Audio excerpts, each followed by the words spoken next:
January 9, 2018 Q. Credit Josh Richardson's last-second winning layup to multiple shooters having to be covered, leaving him one-on-one.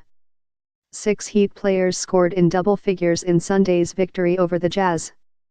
Last season, the Heat were the only team to have 8 players average double-figure scoring. So the question becomes, is a deep, balanced roster, where the salaries are spread evenly, an alternative to 2 or 3 whales that consume 80% of the cap? It seems that either approach results in close to the same team scoring average, but the deeper roster offers greater lineup options, better protection against injuries, fewer minutes per player in a long season, and rewarding contributions to more players that reduces hero ball and makes for better trust among players. Jack, Fort Myers. That all comes down to the destination.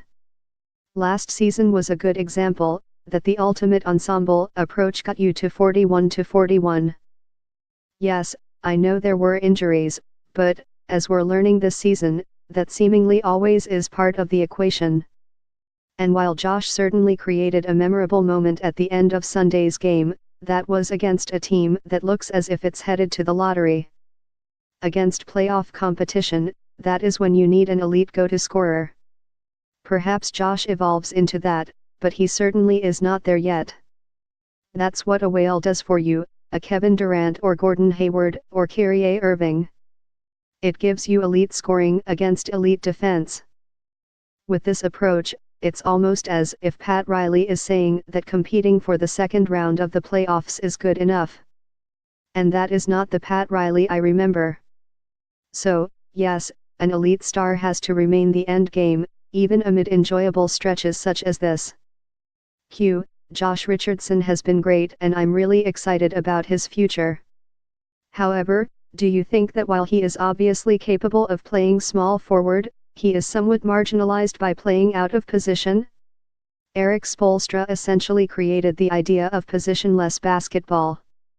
However, there are positions for a reason, just as there are weight classes in boxing for a reason. A fighter might be capable of competing at 170 pounds, but he is at his absolute best at 155.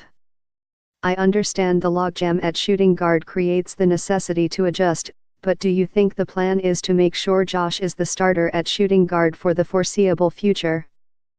I believe Josh Richardson would be even better playing his natural position rather than turn him into a small forward past this season. Isaiah, Miami. With this turning into the ever-shrinking NBA, I believe, at least at this juncture, that you can get away with Josh cast in such a role.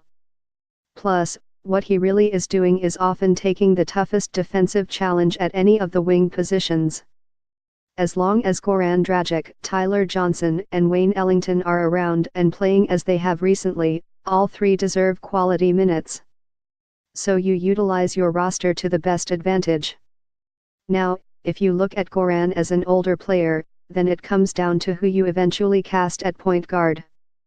My thought is that if you are going to downsize Josh, he well could go from small forward to point guard.